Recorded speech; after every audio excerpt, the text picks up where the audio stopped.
Suman, do you want to get started? Sure. Am I audible? Yes, loud and clear. Okay, awesome. Sure, let's get started. Good to be back. I know. So in We the missed last you last week. episode, Yes. I know. So apologies for missing that last week. Hopefully we'll be more regular going forward. Yes. Great. So in the last episode, we spoke about the importance of building a culture of empathy. We said if empathy has to take hold in an organization and become part of the DNA, it has to be truly effective. If it has to be truly effective, we need to move beyond individual behaviors and create a culture of empathy. And organizations will have to play an active role in creating this culture of empathy. Right. And Suman, I remember that was a really interesting conversation, right? If you do, and nobody debated it. If you remember from where we took off in the last conversation, nobody debated that organizations have to start building a culture of empathy, right? But I Right. do remember that one of the questions that came up was, Yeah. how do you make sure that people don't take undue advantage, because it really does depend on a huge trust based organization setup, right? Empathy. Correct. um, Correct. so that it's not extremely top down, and in a very trust based system and self kind of honesty based system, there might be people that take undue advantage, right? And how do you think that should be tackled? Yeah, I remember. In fact, we last time we dropped off when this question had come up. It's a very interesting question, and I get this question all the time when we do workshops, because somehow there is a feeling that this is really about being soft, and somebody will take undue advantage. So my response would be this: see, empathy. Often we think it's about agreeing, but it's not about agreeing. It is about understanding. And there's a big difference, right? I may not agree with you, but my idea is to understand where you're coming from, understand, get a glimpse into your world. It is not about being soft or passive, it is about being assertive. I mean, we don't have to be aggressive, right? That's what we are saying when we are talking of an inclusive culture, when we're talking of emotional intelligence. We don't need to be aggressive, but neither do we need to be passive. And assertive is the middle ground, which is really more about win win, trying to understand both sides and coming to something which works for both of us. Now, we get enough indications as to who's shirking work versus someone who's in genuine trouble, right? And I think the easiest indication is by the sheer frequency of it happening.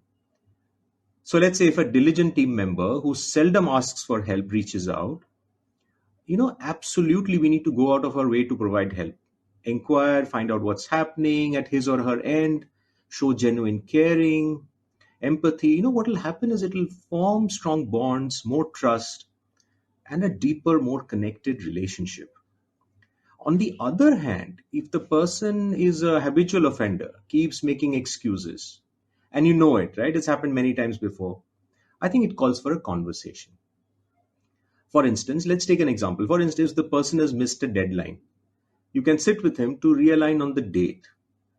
But if he misses it again, right, and maybe again, um, it calls for a tough conversation, what we typically call a difficult conversation, right? So it's not really about, we are not being soft. We need to catch the bull by the horns. We need to understand, but we do it in a way that the emotional connect is not broken. We do it in a way it doesn't become a you versus me conversation.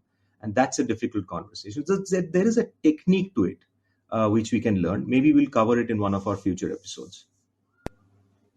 Ooh, and I have just one more question before Uday, you can also jump in. But give me and Suman, it's very hard to tell, right? Even at Final Mile, my previous organization, for example, it was Yeah. exactly that. It was trust based. There was a culture of hopefully empathy, right?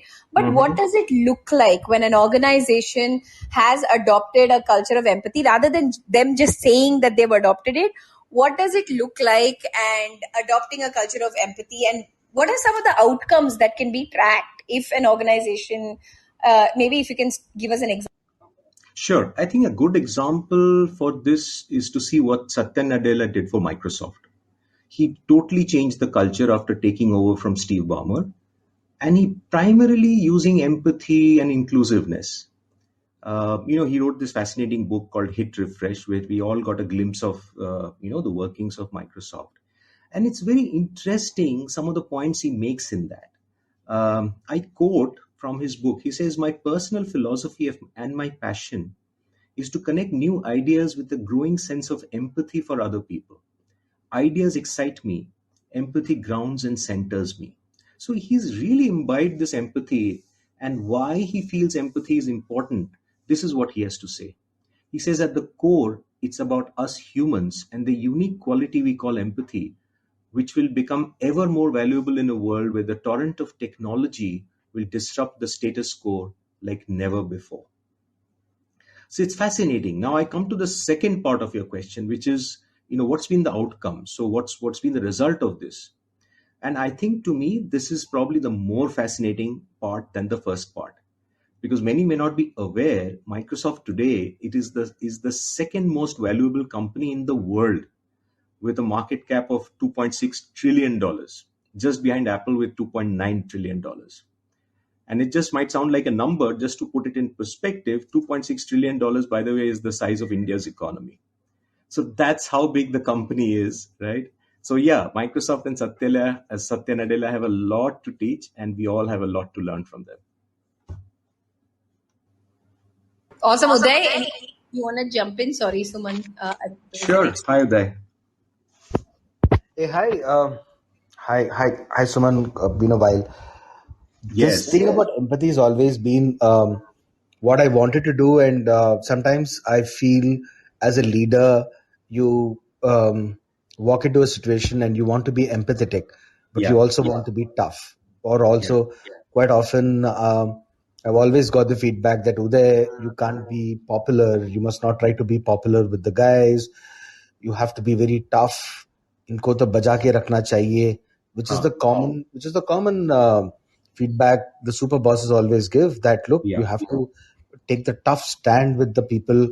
And the second part of it, and the second part, and the constant messaging that you get is that if you're the one who's taken if you're the one who's always taking the unpopular decisions, you are the one who's perhaps getting recognized a lot more. And quite often than not, in the Indian corporate scene, and at least in a lot of other places, you see people like that rising. And for a long time in my career, in my middle management, and when I was making in my formative years, I used to look at this and say, hey, what am I doing? Am I doing the right thing? Am I supposed to be good to people? Am I supposed to be fair to people? This empathy and all is not just working. And at times I used to just artificially shout out at people, and that time I used to just look like Dilip Kumar trying to be a Shami Kapoor kind of a situation, where you're not that person, but you're trying to be that person, and you make an awkward fool of yourself by trying to be aggressive. Each one of us has our own style. So for me, balancing this empathy in operational stuff, especially aggressive sales situations, when you're very, very close to the ground and execution, has been a very tough work to do. It is almost like, at times I used to think, this is not worth it. I mean, this is not worth the stress I'm taking every time reflecting upon whether I'm empathetic or not. I used to just go with the flow. And believe me, at some point of time, when I let go of that entire thing and I just started being myself, it was a lot more easier, right? And I don't remember if I've been empathetic or not, but more often than not, I used to just wing it the way it has to be done. Yeah, I think I completely relate to what you're saying, Uday, and this is actually what I keep talking about in my emotional intelligence talks. The world has changed tremendously over the last 10 years. Okay, and I think a lot of us are a little slow to wake up to that fact. And the example I take is, the framework that I take is of the three types of economies, which started with the industrial economy, then we went to a knowledge economy, and now we are looking at a creative economy. Now, the point is, it does not matter which industry we are in today, whether we like it or not, we are more in the creative economy. So all those notions we had earlier, the paradigms we had earlier, needs to undergo a fundamental shift for us, to basically thrive in this new world. And I sincerely believe that. in the good old days, and when I say good old days, it could be even just 10, 20 years back, it was about being tough, right? That's the word used. It was about being tough, and that works perfectly in an industrial economy. You know what is to be produced, you make it. It's about productivity, it's about squeezing the maximum out of each guy. The moment if you're working with your head, with your hands, that's a beautiful model. If you're working with your head, that model falls flat, because there what you need is initiative, you need creativity, you need passion. And this is real, right? This, in any industry, ask any leader today, it's about innovation. Now, if you have to innovate, this tough thing is not going to work. You also used a couple of other phrases. You said we need to be fair. See, fairness is very important, right? Yeah. People want to, people want to see places which are fair, right? But the problem we are having with this tough thing is we are getting very transactional. And empathy is nothing to do with softness, which is what I mentioned just earlier. The empathy is really about understanding the other person's point of view. And it need not be only your employee empathy, it could be a customer empathy. Today, if an organization is not empathizing with their customer, not knowing what that customer really wants, because those are also changing at a very, very rapid pace, then you can almost be certain that you can write off that company. And it does not matter how big you are. You see, that's the other beauty of it. It doesn't matter. Today's biggest companies may even cease to exist in 10 years' time. Yeah. So that would be my, so a short answer is, we don't, empathetic doesn't mean you're not tough. It just means you're not aggressive. You challenge the person, but you don't threaten the person, right? It's basically making that slight shift from being aggressive to assertive, and of course, being fair to people. Absolutely. In fact, you make a fantastic point on the creator economy part of it, right? And no matter how much we don't accept the fact that even in the smallest of the companies where let's say they're still pushing boxes, the creator role is actually becoming a much more stronger role.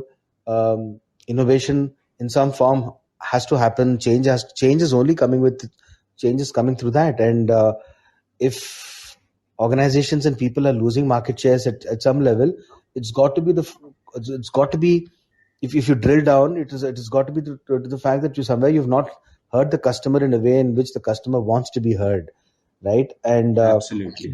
that's another form of empathy, right? You are acting empathy. And the only other form of empathy which fails terribly is when you put on a facade of empathy, and that's the worst kind of empathy, or that's the worst kind of stuff, right? That's worse than being rude, because the person can actually see through you like anything when you put on a facade, when you're just doing a lot of lip service to the whole thing.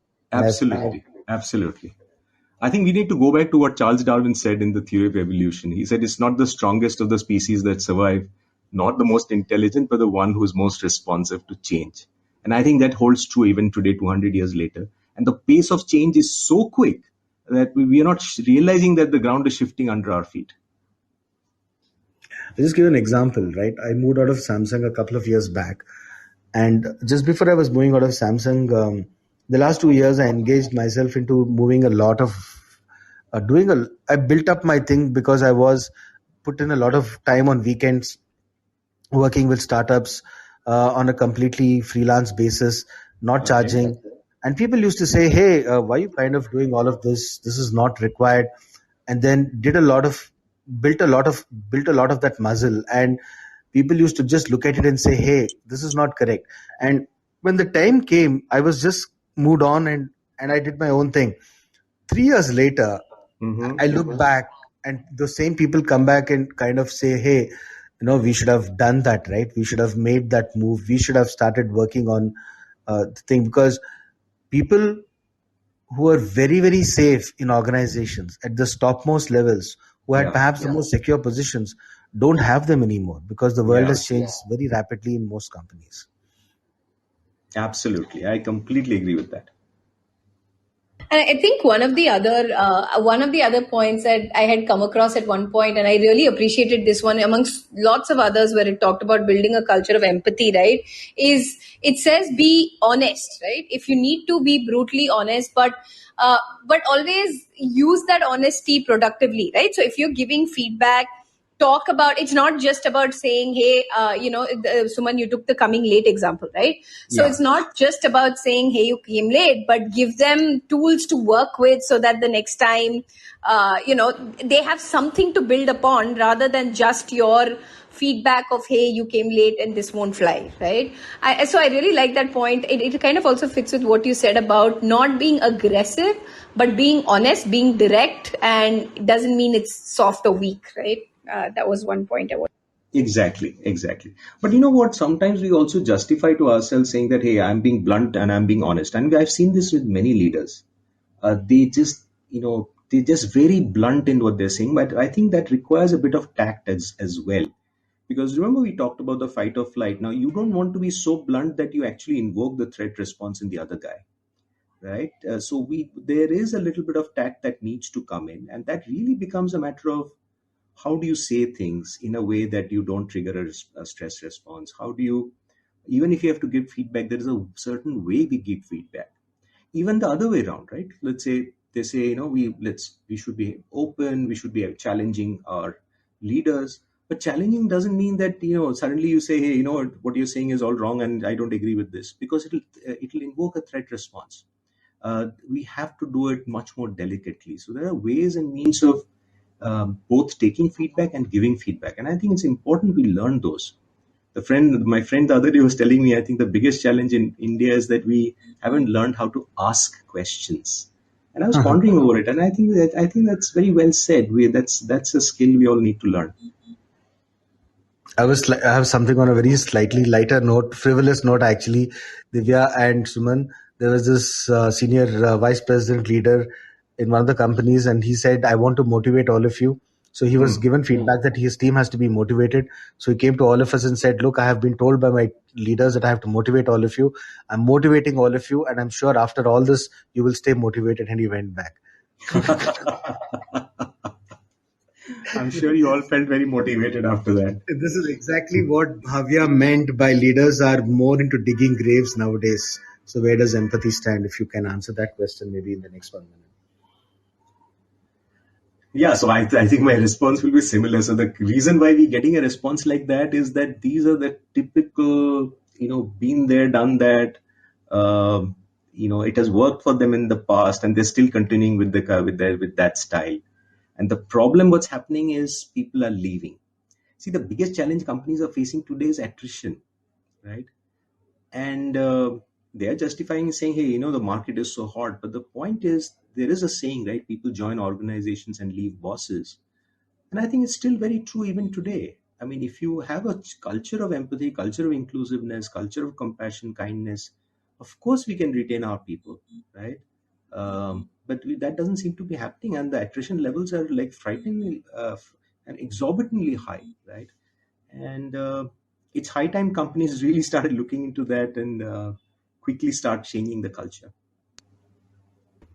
Absolutely. I mean, the great resignation followed by great attrition. And there is so much about the great boomerang also. We keep inventing phrases, but at the core of it all, no one's going to come back to a boss who looks like a swarm of dead houseflies every morning. Everyone wants to get into a good position. Thanks for this. This has been awesome, Suman.